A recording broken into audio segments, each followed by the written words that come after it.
Olá, eu sou o pastor Valmir Pereira e este é o nosso Living Hope Ministry Estudos Teológicos. Sejam todos muito bem-vindos.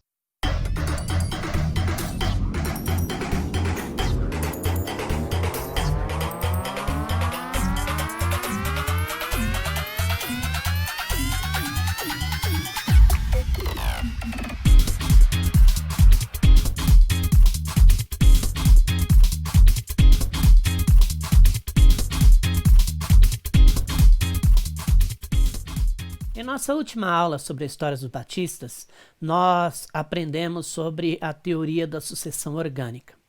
Teoria essa que acredita que os batistas têm a sua origem desde os tempos de Jesus.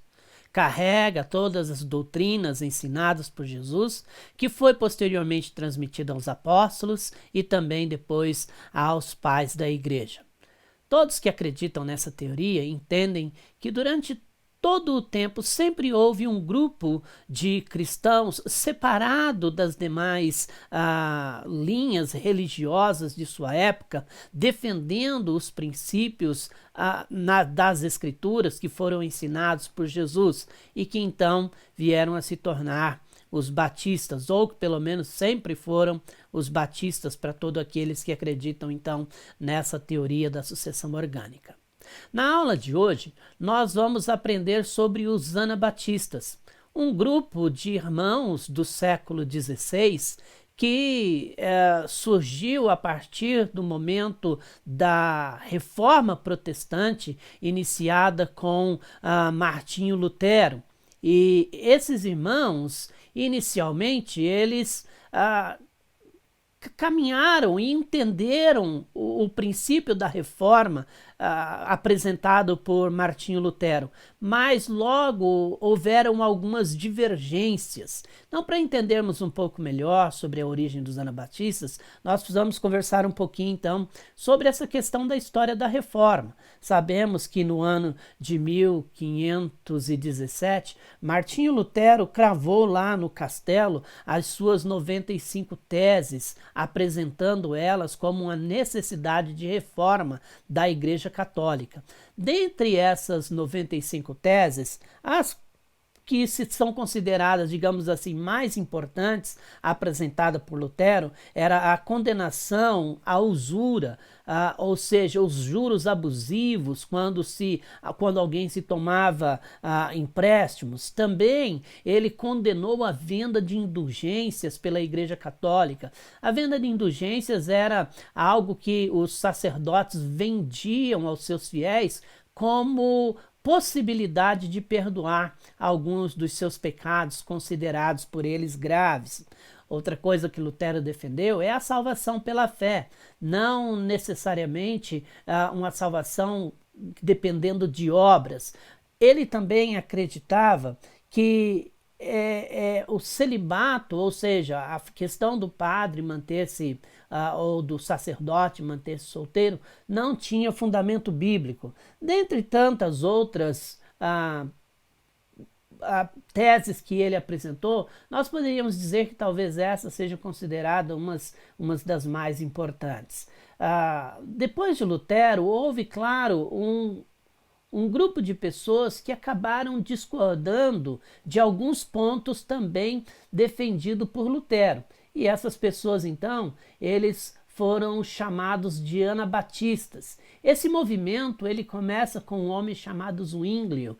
Ele nasceu aí em 1484, viveu até 1531, e durante esse período, Zwinglio, ele foi considerado como o grande reformador suíço, aquele que também entendia os erros da Igreja Católica e decidiu protestar contra as práticas abusivas que a Igreja realizava naqueles dias.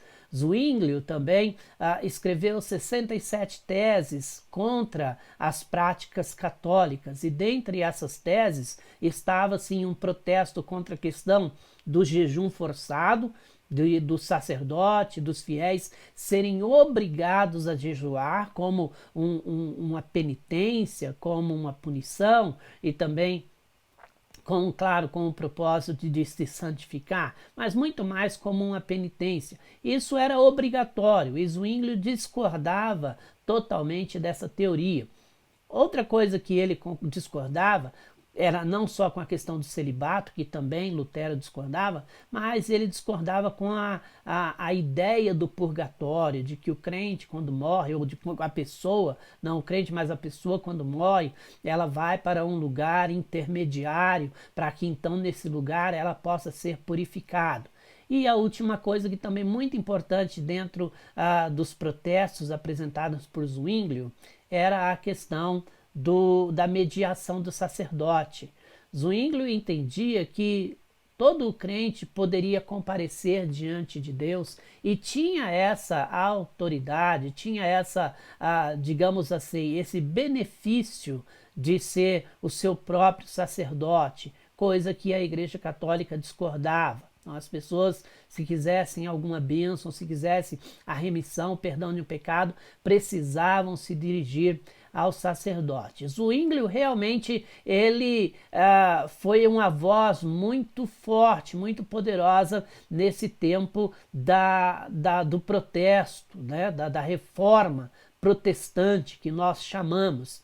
Agora, é importante saber que tanto Zwinglio quanto Lutero e tantos outros protestantes daquela época, todos eles eram bispos católicos, eles eram sacerdotes católicos e eles protestaram contra algumas práticas da igreja, discordando da igreja, mas não necessariamente desprezando todo o corpo doutrinário que a Igreja Católica carregava naquela época e que ainda carrega nos dias de hoje. Enfim, tanto Lutero quanto Zwinglio, eles fizeram esse protesto esperando que houvesse uma mudança na Igreja Católica, esperando que houvesse uma mudança comportamental das autoridades religiosas católicas de sua época, mas ainda consideravam-se sim católicos, ou seja, universais, cristãos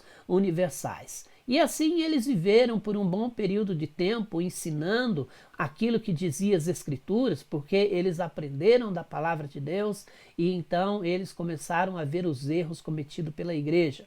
Porém, Zwinglio e Martinho Lutero, eles, num determinado momento, chegaram a ter algumas discordâncias entre eles. E quais as discordâncias? A primeira delas é em relação à ceia, porque Lutero, ele ainda acreditava na transubstanciação, ou seja, na ideia de que a ceia ela é um sacramento capaz de produzir bênção e que depois da oração feita, o pão e o vinho se transformam no corpo e no sangue de Cristo. Essa é uma teologia católica que Lutero manteve. Ele ainda acreditava sim nessa transformação. Ele acreditava na ceia como sendo um sacramento. Já Zwinglio, ele discordava dessa teoria. Ele entendia que a ceia ela era sim um simbolismo, ela era um ato simbólico instituído por Jesus e que deveria ser feito em lembrança dele. Todavia, você vai ver em algumas discussões de Zwinglio e alguns debates apresentados da sua época que existia uma série de rituais, existia uma série de entendimentos sobre a ceia, sobre o pão, se deveria ter fermento, se não deveria ter fermento. Havia muita discussão em relação a isso, mas a parte mais importante Zwinglio entendeu que a ceia ela era na verdade um simbolismo, ela era um memorial. Outra coisa que Zwinglio acreditava é que a Bíblia ela é a autoridade em todas as áreas da vida, não apenas para a salvação. Mas a Bíblia ela pode ser aplicada em toda e qualquer situação que o ser humano possa estar experimentando. Tanto eu quanto você, ele acreditava também que a Bíblia é suficiente para lidar com as dificuldades e com as necessidades que nós temos em nossa vida. E a Bíblia, bem aplicada, ela traz sim solução para os nossos problemas. Ela é a autoridade para os nossos problemas. A Bíblia não se refere ou não é apenas um livro, um escrito, que vai servir para que sejamos salvos. Mas além de ser escrito para que nós sejamos salvos, as Escrituras ela também serve como uma direção, uma orientação para a nossa vida. Como o apóstolo Paulo escreve na sua segunda carta a Timóteo, capítulo 3, versículos 16 e 17, toda a Escritura ela é divinamente inspirada e ela é apta para corrigir, para instruir, para exortar, a fim de que o homem de Deus seja aperfeiçoado e seja perfeito, seja completo para toda a boa obra. Então a palavra de Deus, ela não tem poder apenas para salvar o homem, mas ela tem poder também para direcionar a vida do homem, a fim de que o homem de Deus seja perfeito e qualificado para toda a boa obra, seja perfeito no sentido do entendimento das Escrituras e seja qualificado para toda a boa obra. O nascimento dos anabatistas é muito interessante e ele ocorre em uma noite onde um grupo de irmãos estavam reunidos para a oração e para estudo da palavra de Deus.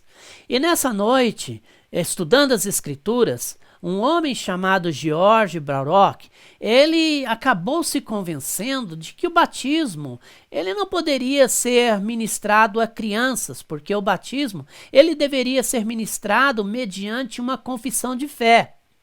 A partir dessa convicção, então, George Braurock, ele pede, e esse outro líder, chamado Conrado Grebel, o batiza naquela noite. Eles estavam todos na casa de um homem chamado Félix Mans. Esse é o nascimento dos anabatistas. Por que o nome Anabatista? O nome Anabatista significa os rebatizadores. E como George Braurock e todos os irmãos que estavam naquela noite, eles vieram a se convencer de que o batismo infantil não era válido e então eles decidiram batizar-se, eles começaram a ser chamados de os anabatistas, aqueles que se batizaram de novo. É uma convicção que, claro, as Escrituras trouxe a cada um deles e eles agiram baseado nessa convicção. Porém, essa convicção trouxe sérias dificuldades para esses homens, que eles jamais podiam imaginar que isso chegasse ao ponto que chegou. Mas, enfim, eles entenderam, primeiro, que o batismo ele deveria ser ministrado mediante uma confissão de fé. E nesse momento existe então uma discordância entre Zwinglio, Conrado e Grebel. Eles discordam nesse ponto. Lembra que eu falei de Zwinglio também como um reformador junto com Lutero, mas a partir desse momento, tanto Conrado, Grebel, quanto George Braurock, quanto os demais irmãos, eles faziam parte desse grupo de protestantes. Porém, com convicção agora diferente de Zwinglio e dos demais reformadores, entendendo que o batismo deveria ser ministrado apenas mediante confissão de fé. Quando eles fazem isso, imediatamente as perseguições começam. Eles tiveram discórdias entre os protestantes, mas também passaram a ser perseguidos pela Igreja Romana. A partir desse momento, a morte aos anabatistas estava declarada. E o primeiro mártir foi um homem chamado Eberly Bolt. Esse homem ele foi assassinado pela Igreja Católica Romana no dia 29 de maio de 1525. Ele morreu queimado. Então, as dificuldades começaram a surgir a partir do momento que esses irmãos começaram a entender as Escrituras e passaram, então, a viver de acordo com as Escrituras.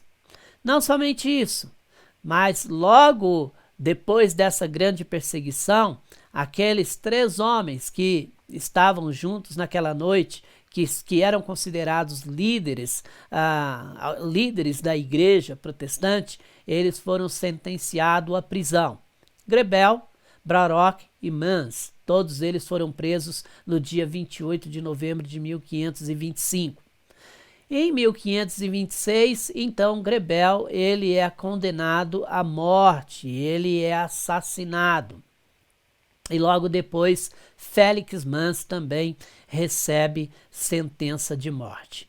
Esse foi um período muito difícil para todos aqueles que estavam descobrindo as Escrituras, que estavam recebendo a revelação das Escrituras pelo Espírito Santo de Deus e estavam desejosos de viver de acordo com aquilo que o Senhor os estava revelando. Isso estava custando a esses crentes a própria vida, como foi o caso desses irmãos, que acabaram sendo presos e acabaram também sendo mortos. Em meio a esse movimento, nós vamos chegar a um homem chamado Balthasar Rubmeier.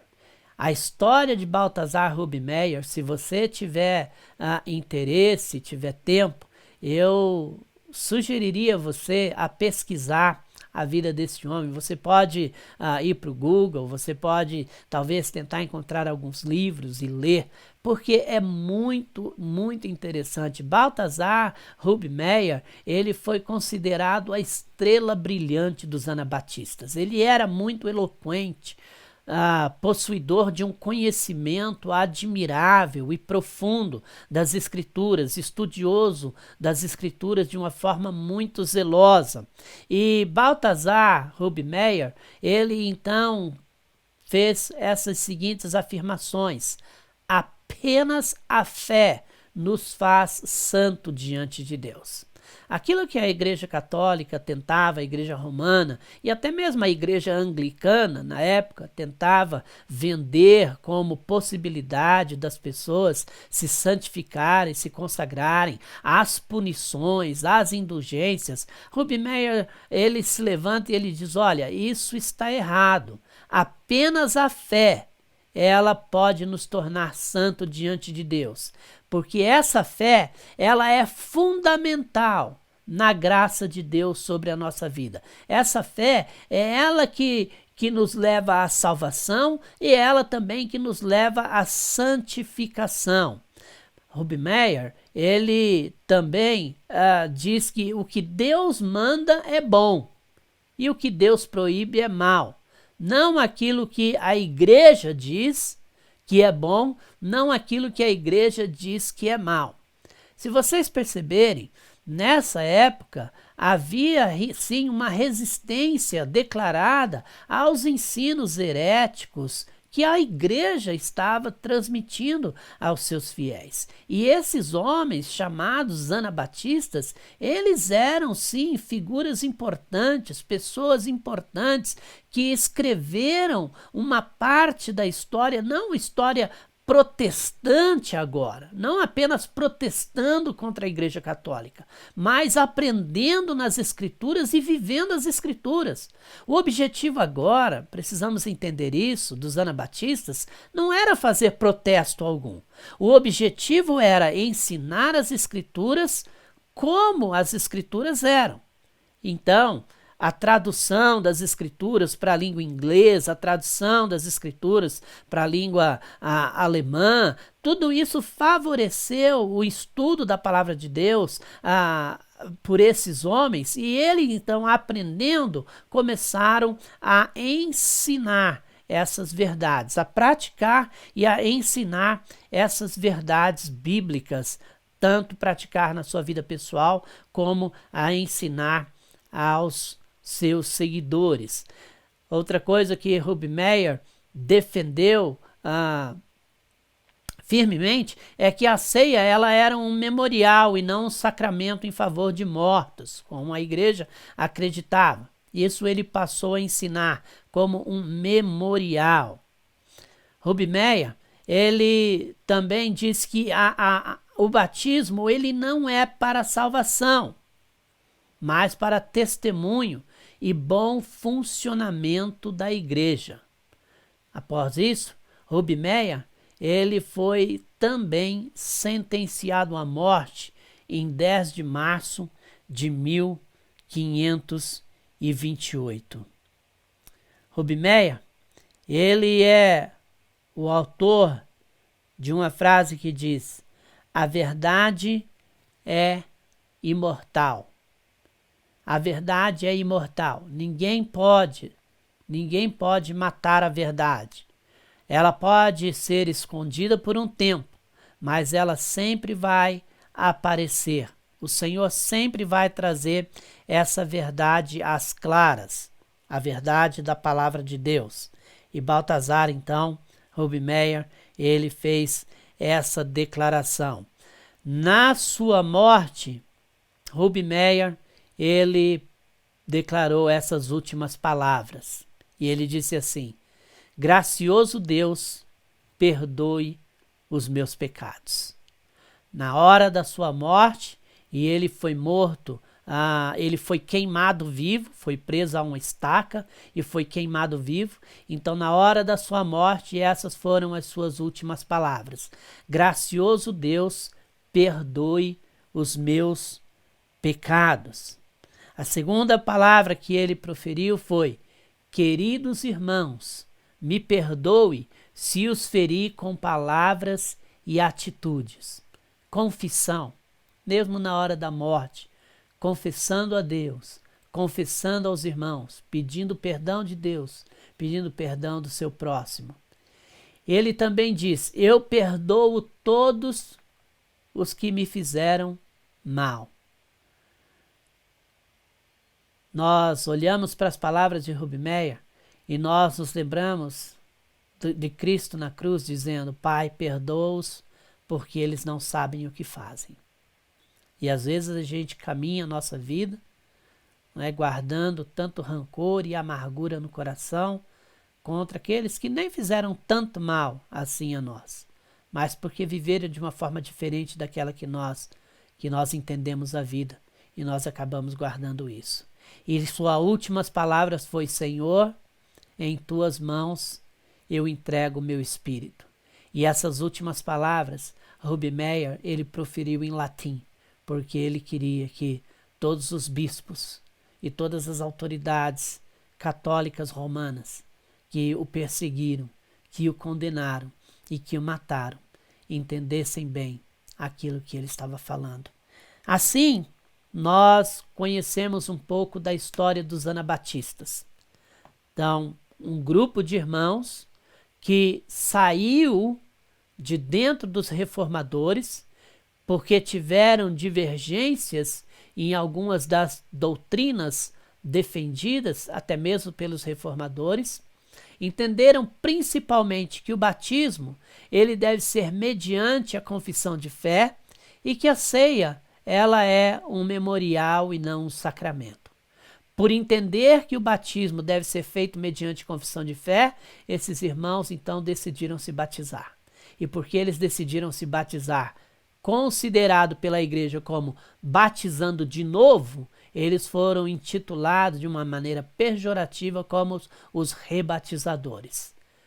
Sem vergonha alguma de serem chamados dessa forma, carregaram com orgulho na certeza de que eles estavam sim vivendo aquilo que a palavra do Senhor diz que deveria ser vivido.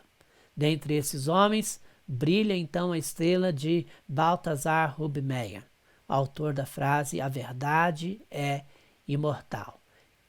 Por isso vale a pena nos mantermos na verdade. Então esse é uma outra teoria, a segunda teoria sobre o surgimento dos batistas. Na próxima aula, nós vamos conhecer um pouco da história dos separatistas ingleses, que também é um grupo de pessoas que os batistas tem a sua teoria como tendo surgido desse grupo de irmãos. Espero ver você até lá, que você possa estudar um pouco mais sobre a história dos anabatistas, que eu tenho certeza que você vai se surpreender com a fé genuína e com as dificuldades que esses irmãos enfrentaram para defender aquilo que eles acreditaram. Deus abençoe você.